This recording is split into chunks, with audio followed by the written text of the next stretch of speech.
My beloved God chosen, listen carefully. This is not another sermon. This is not something you just scroll past. This is a divine alarm clock, and it's going off inside your spirit. Everything around you has paused because heaven is addressing you. You've been marked for more.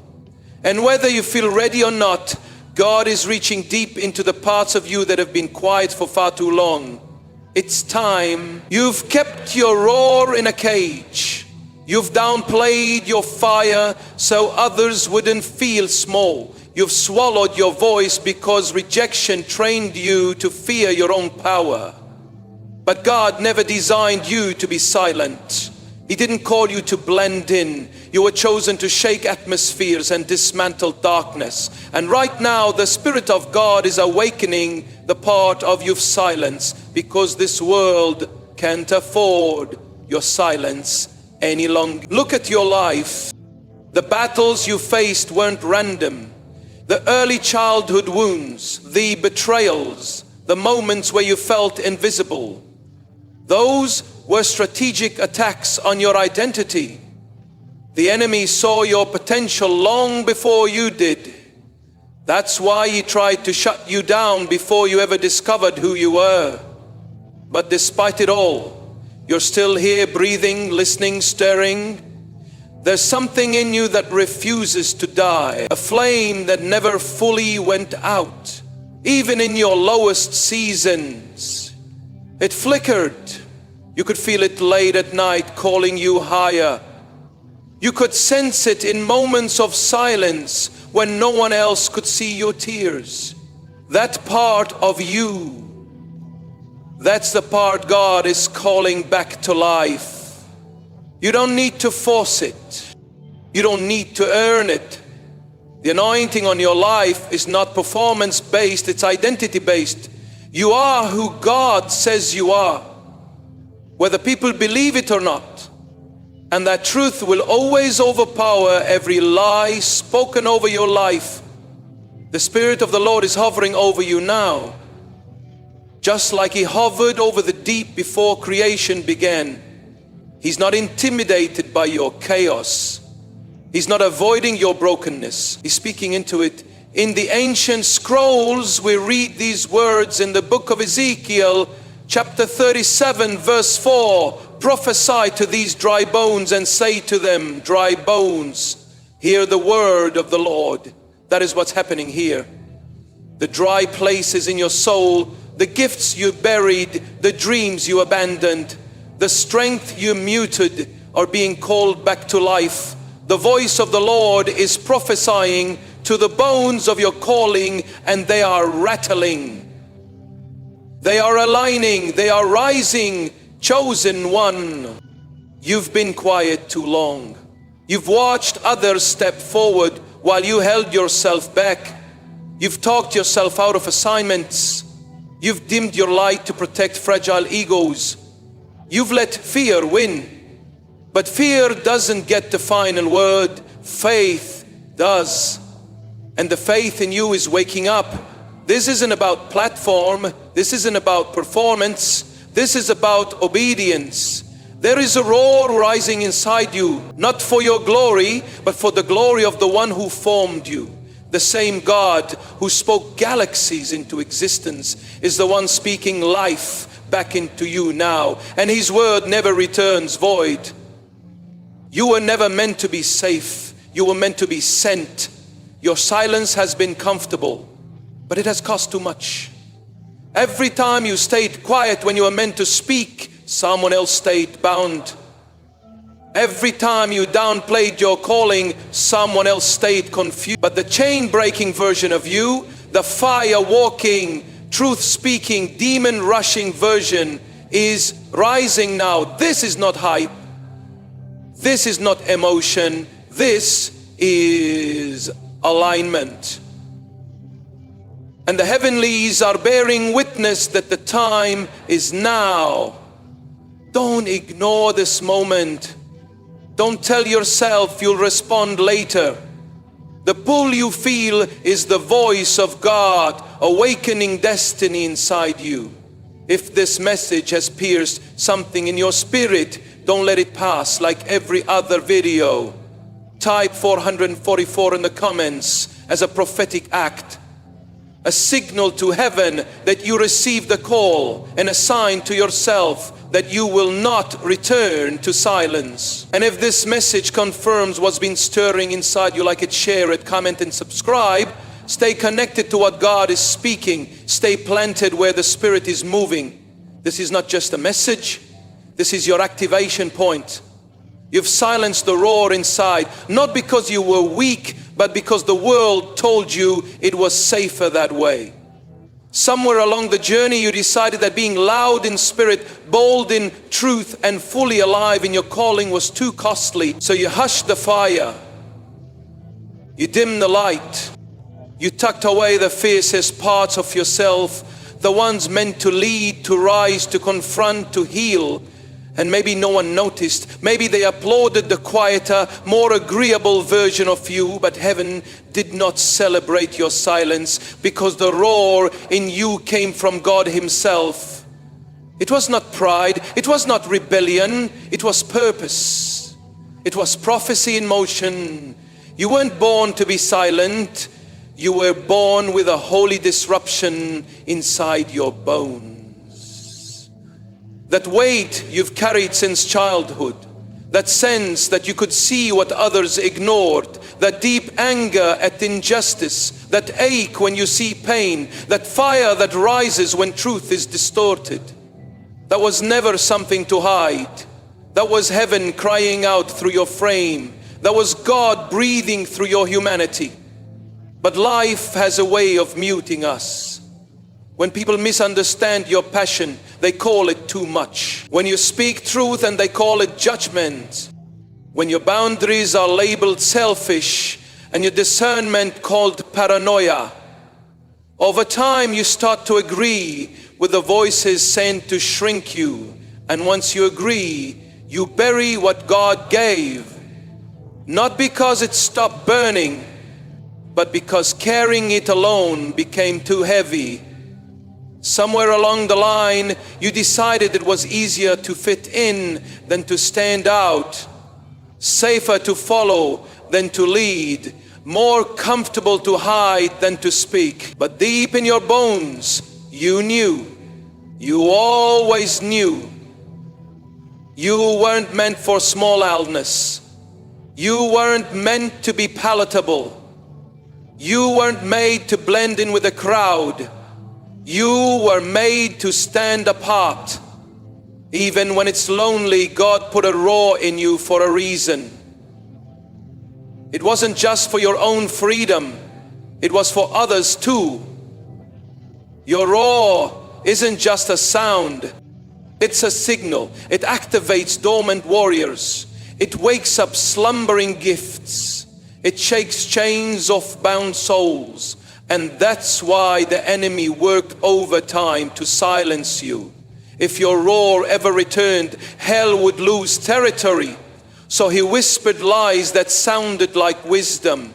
He sent voices disguised as friends, mentors, leaders, voices that told you to calm down, to be careful, to be kept, not always with bad intentions, sometimes even with love. But they didn't recognize what was inside you. They didn't see that your silence wasn't peace, it was torment. That your quietness wasn't surrender, it was suppression.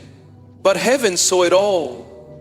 The Lord who formed you in secret knows the weight of what you've buried. He knows the fire you've swallowed. And He's not angry with you.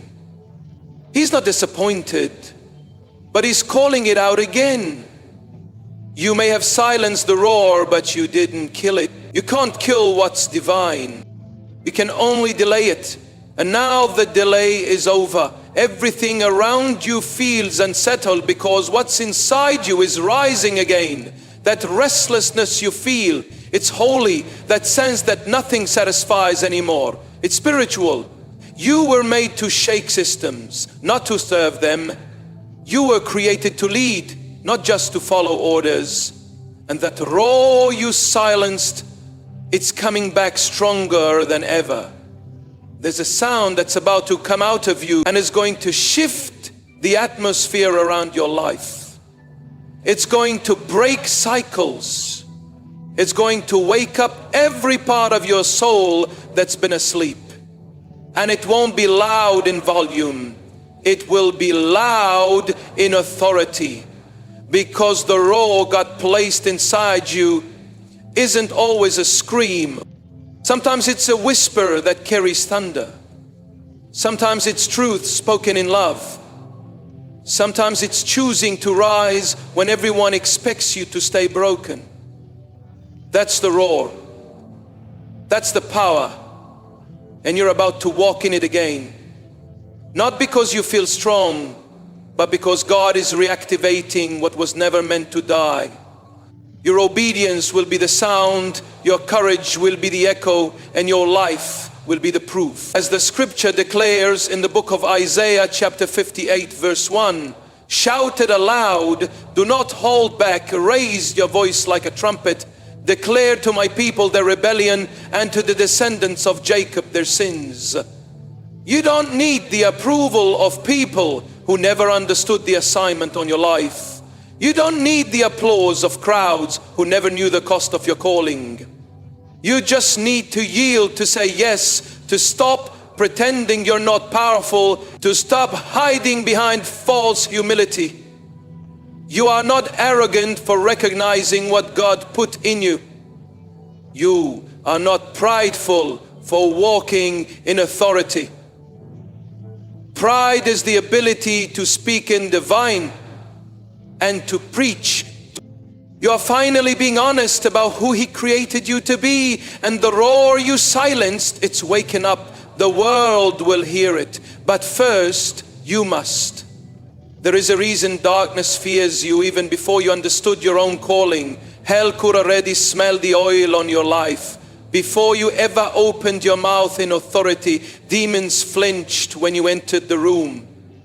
And it wasn't because of your titles, your degrees, or your following. It was because of your alignment. You were born with a mark on your soul, not a mark of shame, but a fire. A spiritual signature that signals to the unseen realm, this one is dangerous. Not because you walk perfectly, but because you carry truth that exposes lies. Not because you shout louder than others, but because your very existence is resistance against generational darkness. You carry a light that terrifies what hides. That's why people have treated you like a threat before you even said a word. That's why you've been rejected without reason, misunderstood without cause, attacked without warning, not because of something wrong with you, but because of what's right with you. You disrupt patterns without trying. You reveal hidden things just by showing up. You shake structures just by standing in truth. There's a war going on, and you've been on the front lines longer than you realized. You weren't being sensitive when you felt the heaviness others ignored. You weren't imagining things when you sensed the spiritual warfare in a room others called fine. You weren't wrong for feeling exhausted after conversations where everyone else felt normal. You were discerning what others couldn't see, because the weight you carry isn't just emotional, it's spiritual. And the part of you that kept apologizing for being too much, it was never too much. It was exactly what God designed. But hear this, the reason the enemy tried to exhaust you was to keep you from recognizing how effective you already are, even in your tiredness. If you ever walked in full authority, if you ever truly stood up in your mantle, chains would break in every direction. That's why the resistance increased the moment you got closer to obedience. The moment you started stepping out in truth, the attacks got personal. That wasn't coincidence. That was confirmation. You were born to disturb darkness, but to do that you have to stop shrinking for the sake of comfort. Stop diluting your discernment to protect fragile feelings. Stop silencing the spirit within you to maintain false peace. You weren't sent to make demons comfortable. You were sent to confront them. God didn't give you eyes to see so you could stay silent. He didn't give you a sharp sense of truth so you could hide it in politeness. You were raised up for confrontation, not carnal, petty battles, but real spiritual warfare. Not with fists, but with fire. Not with rage, but with righteousness. That's why people don't understand you. You're not just a person, you're a threat. Your words carry weight. Your prayers carry fire. And your presence stirs the invisible. When you walk into a place, you don't just enter, you shift it. And that's why the room gets tense. That's why you've been labeled intense. That's why people pull back or suddenly change when you show up. It's not your attitude, it's your atmosphere. Your spirit irritates what's been hiding in theirs. Scripture records in the Gospel of Luke chapter 10 verse 19, I have given you authority to trample on snakes and scorpions and to overcome all the power of the enemy. Nothing will harm you. No, this authority wasn't given to be stored away. It was given to be used. And the enemy's greatest fear is not just that you know who you are. It's that you'll act like it. That you'll stop tiptoeing and start trampling. That you'll stop questioning your authority and start executing it. You don't need more confirmation. You don't need another sign. This is it. You've been chosen to terrify darkness.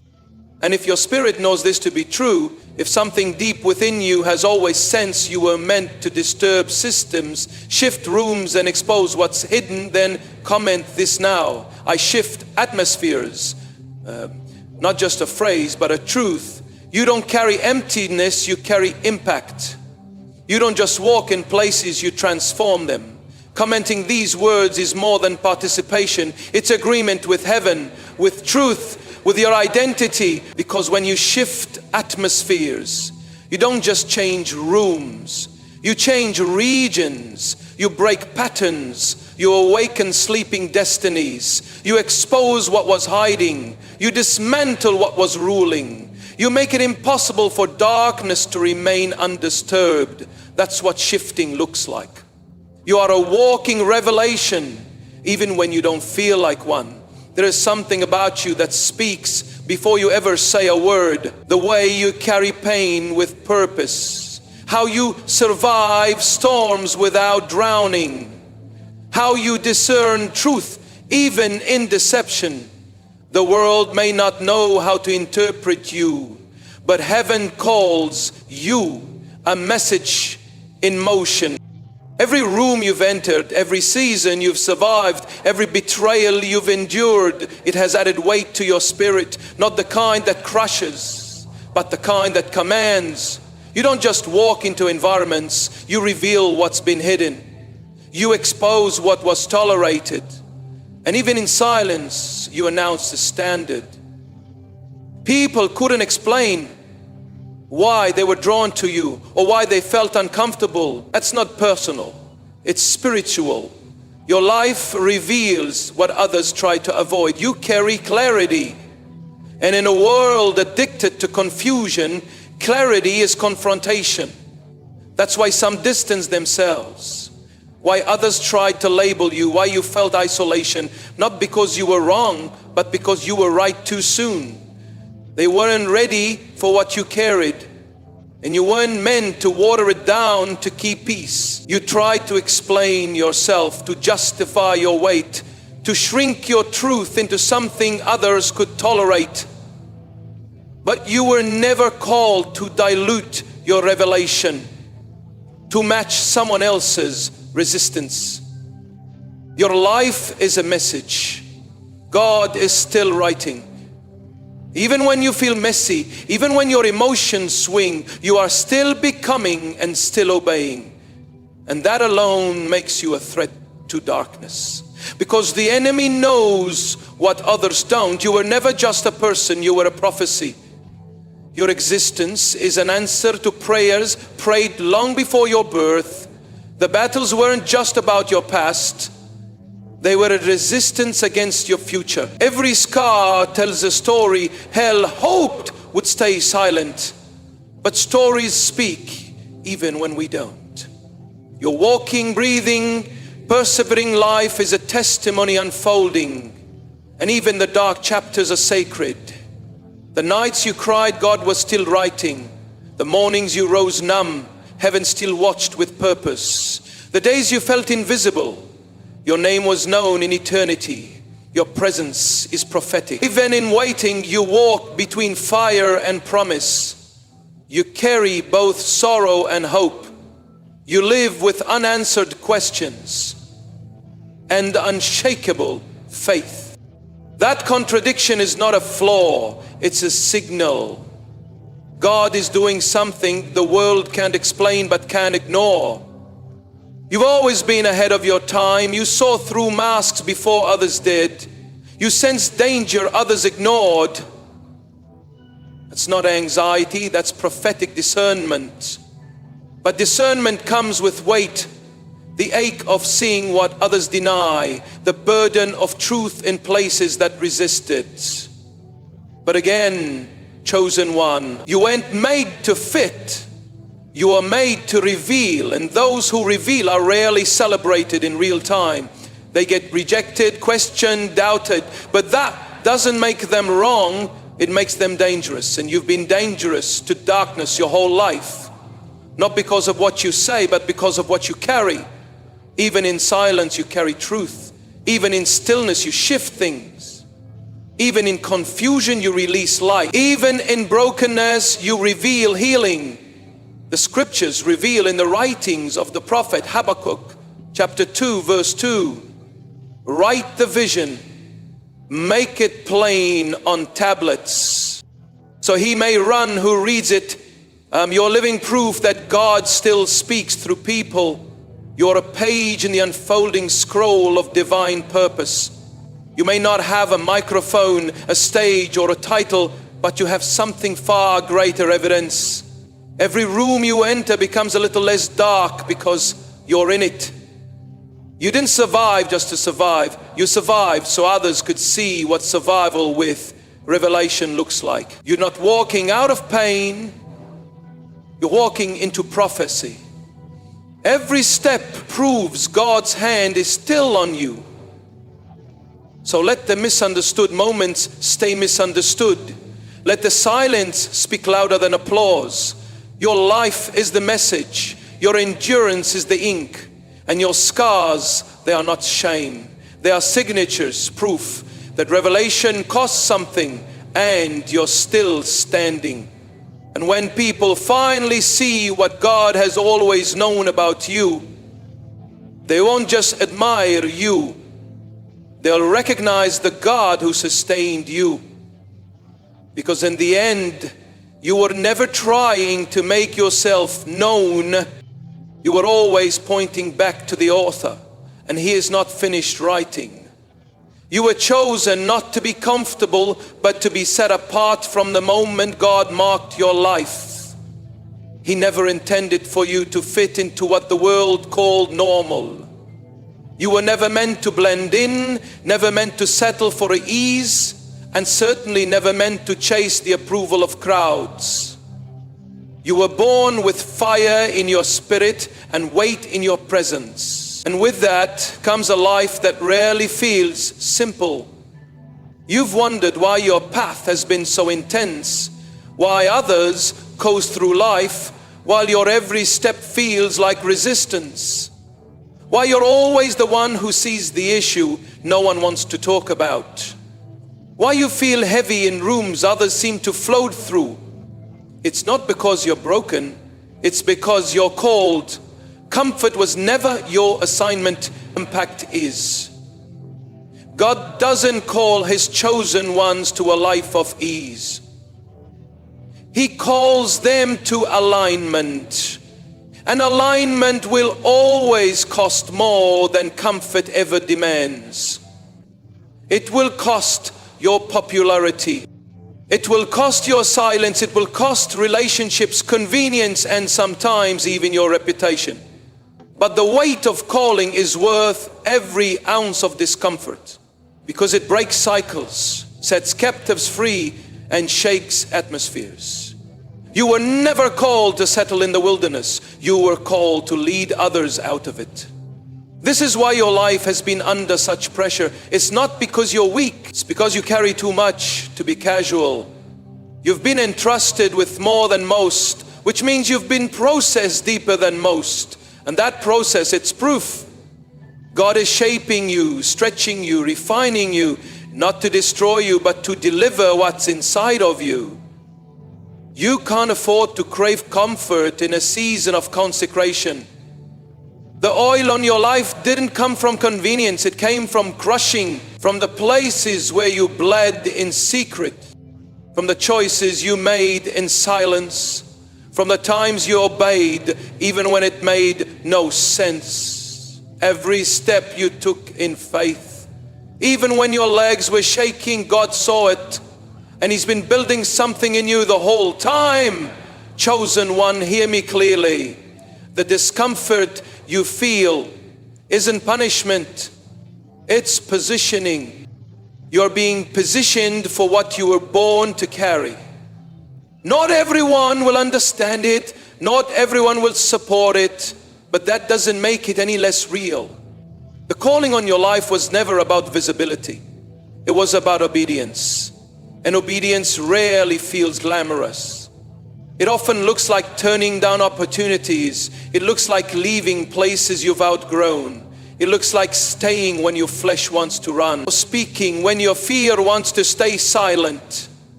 This is the walk of the chosen. Obedience over applause, purpose over popularity, truth over tradition. And in this walk, you're not walking alone. Heaven backs you. Angels surround you. The Spirit leads you. And every time you feel like giving up, grace meets you right where you are.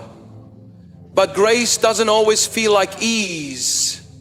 Sometimes it feels like pressure, because grace isn't just there to comfort you. It's there to prepare you.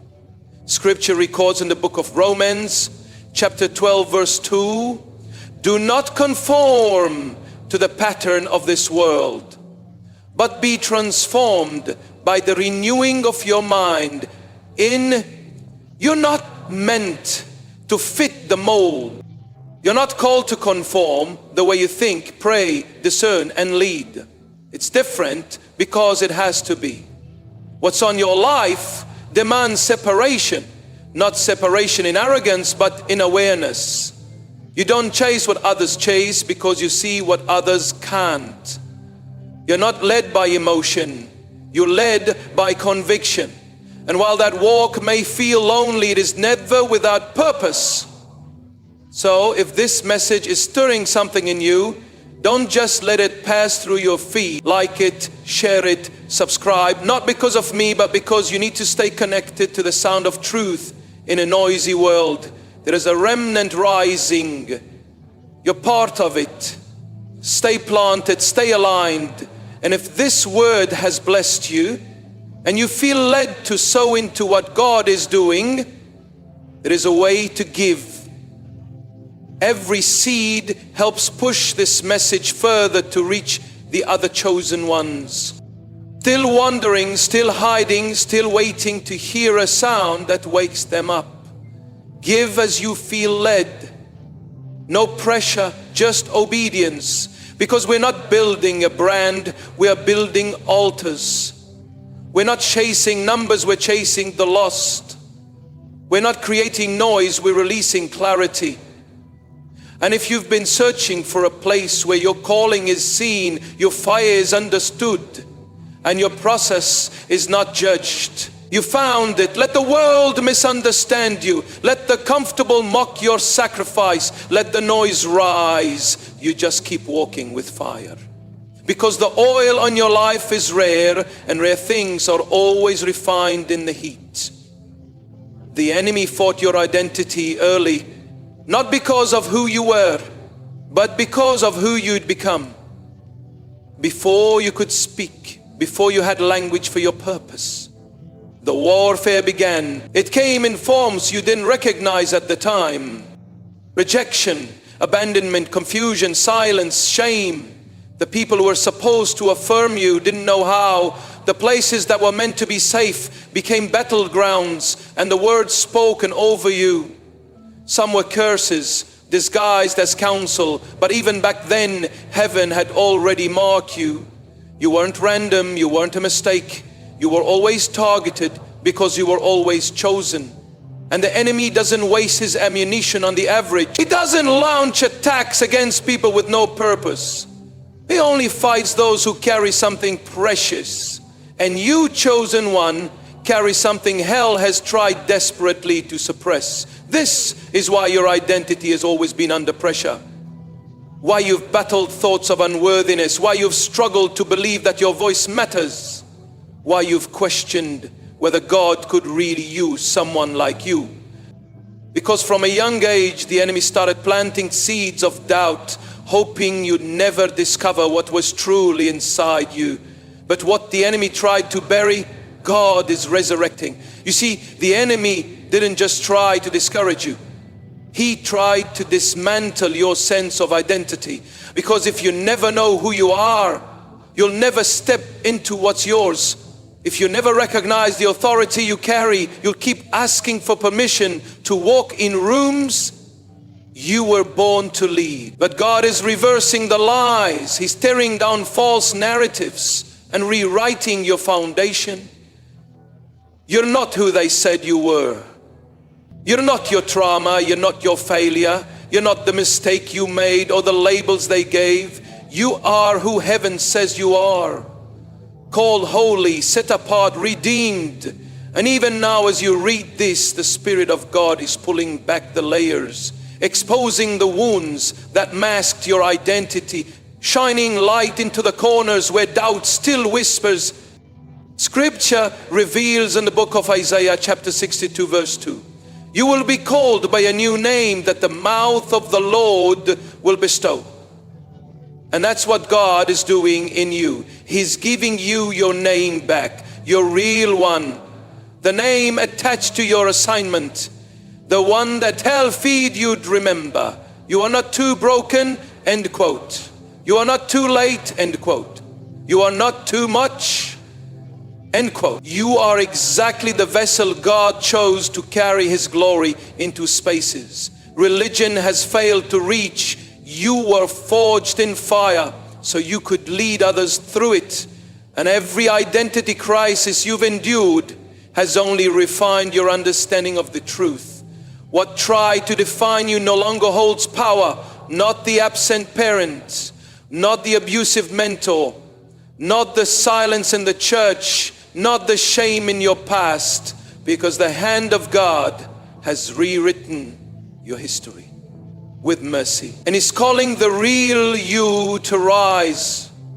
Not the version you created to survive, not the mask you wore to stay accepted, but the you that's bold, the you that carries fire, the you that is not afraid to disrupt atmospheres. This is why the resistance has been so strong. The enemy hoped the pressure would make you walk away. He hoped you'd believe the lie that you were disqualified. But you didn't quit, you're still standing. And the fact that you're still here means something powerful. You're not behind schedule, you're right on time. The warfare didn't erase your calling, it exposed it, and now your identity is not just theory, it's tested. You know who you are because of what you've been through. You've been through fire, and the only thing that burnt were the chains. The only thing that broke were the lies. And now you're free to be the original you, the dangerous you, the you the world needs. If you're reading this and something inside you is resonating, if you know deep down the enemy tried to erase your name before you ever learned to speak, then let heaven and hell both see your agreement. Comment the number 888 below. Not because it's a number, but because it's a declaration. I reclaim who I am. 888 represents new beginnings, a divine reset, a return to your original design. When you type it, you're not just engaging, you're aligning.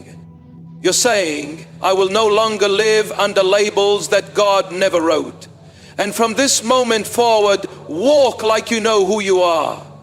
Speak like the chosen one you've always been. Stand like the storm couldn't steal your name.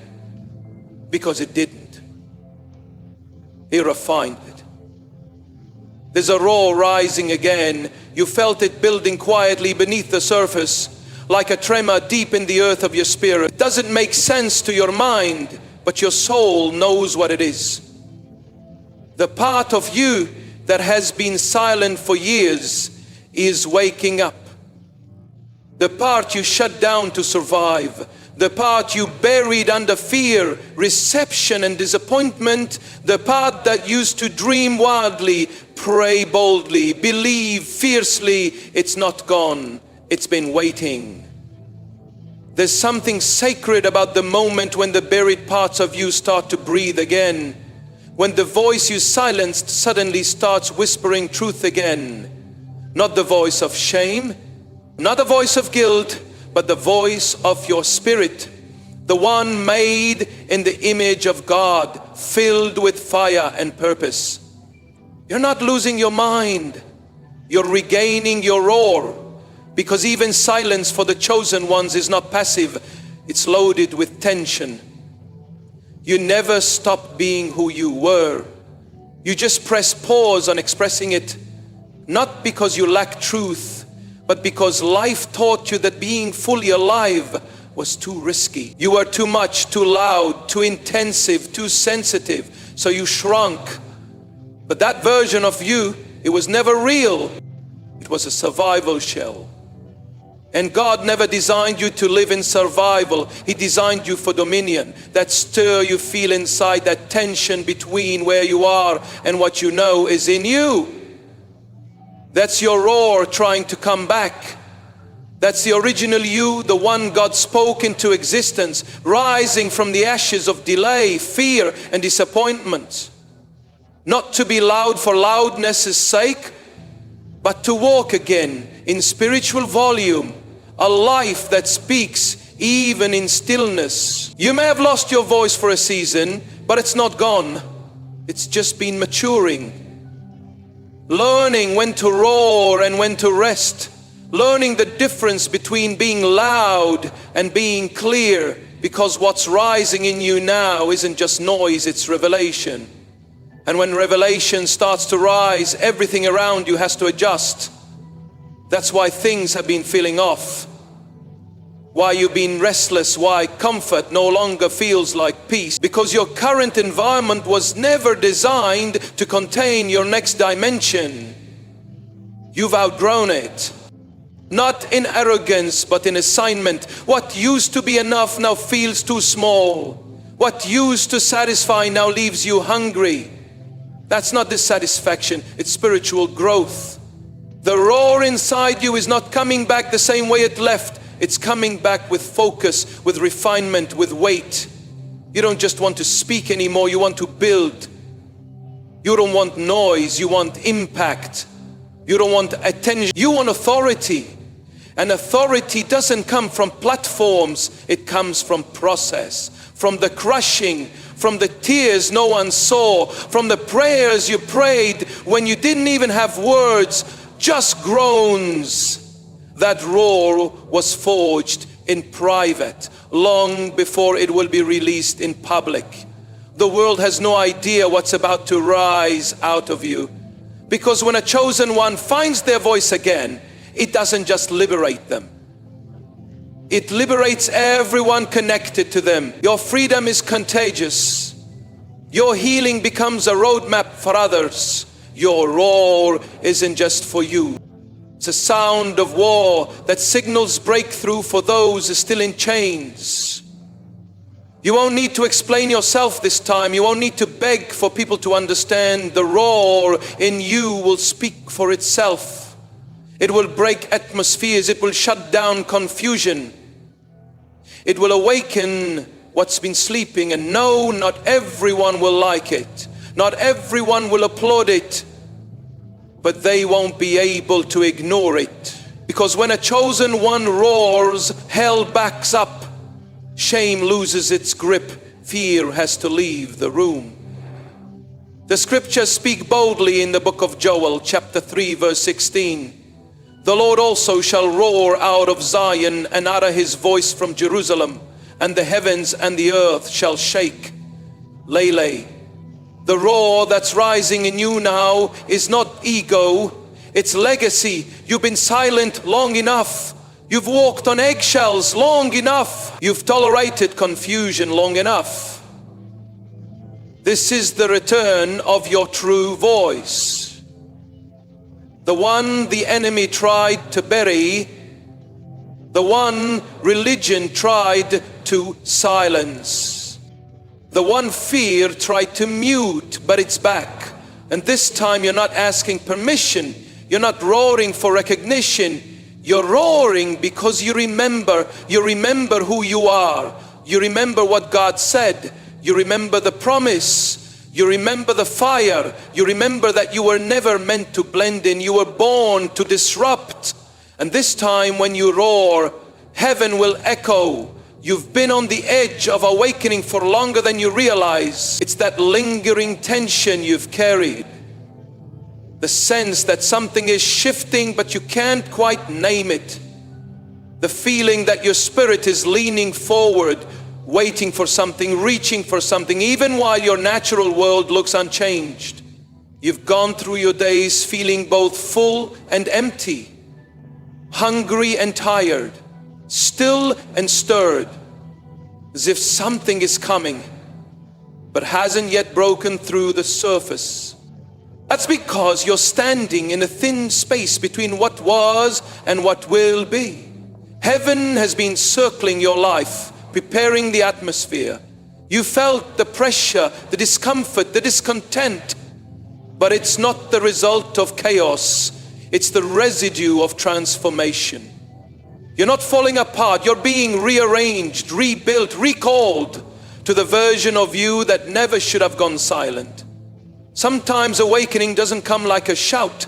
It comes like a whisper that refuses to die. It shows up in strange ways, like tears that don't have a clear reason, or dreams that echo louder than conversations.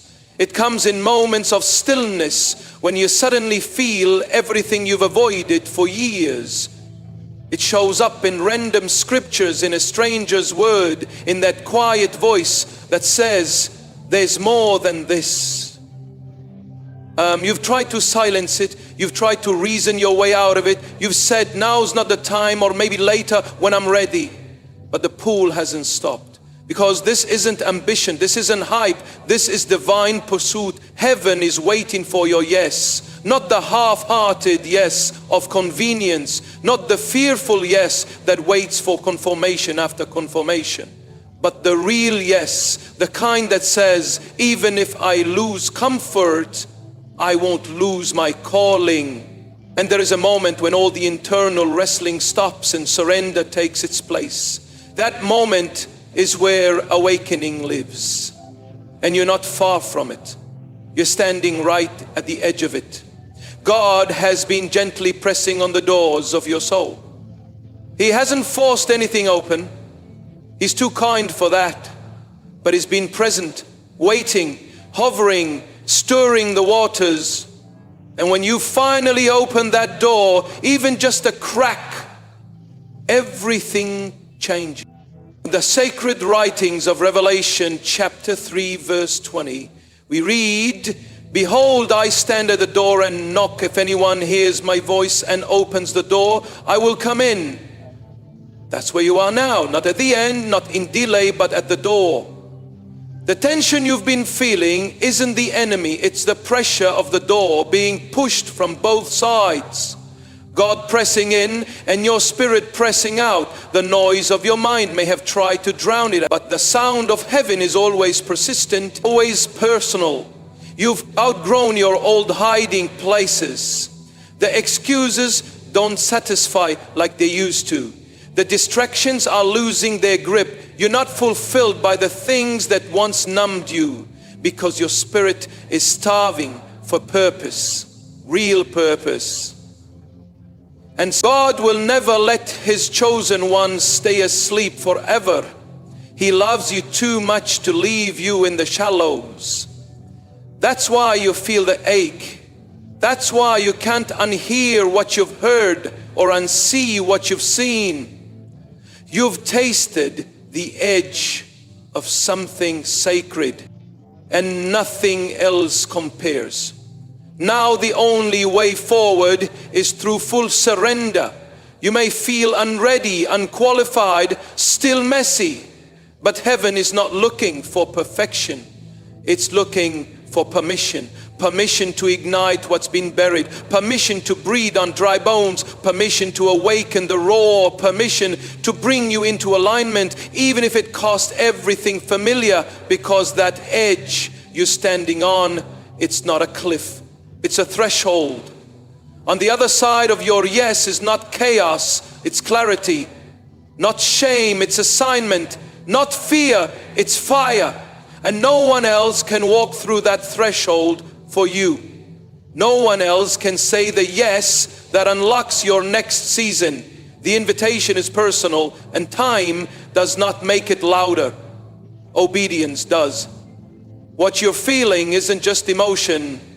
It's eternity brushing against your timeline, reminding you that you're part of something much bigger than comfort, poverty, vanity, brotherhood. That's me. My time. You're part of a divine story that's about to unfold in ways you never expected. And it all begins with yes. That one word has the power to shake your foundations, shift your atmosphere, and unlock the version of you that has been waiting to emerge all along. You've cried in caves too long, too many nights, too many moments. You found yourself hidden in places that weren't home, places you retreated to out of fear, disappointment, and exhaustion. Not because you were weak, but because you were weary. And in that weariness, you chose survival over visibility. You chose silence over warfare. You chose isolation over vulnerability. And now it's time to come out, not just physically, but spiritually. There's a type of cave no one else can see. The one built in the mind, the one protected by logic and wrapped in I'm fine. The one where trauma becomes comfort and potential stays trapped in the dark. You've decorated that cave with memories and regret. You've called it wisdom, when really it's been fear. But God never assigned you to that cave. He called you to the mountain. You are not meant to stay hidden. The enemy convinced you that silence was safety.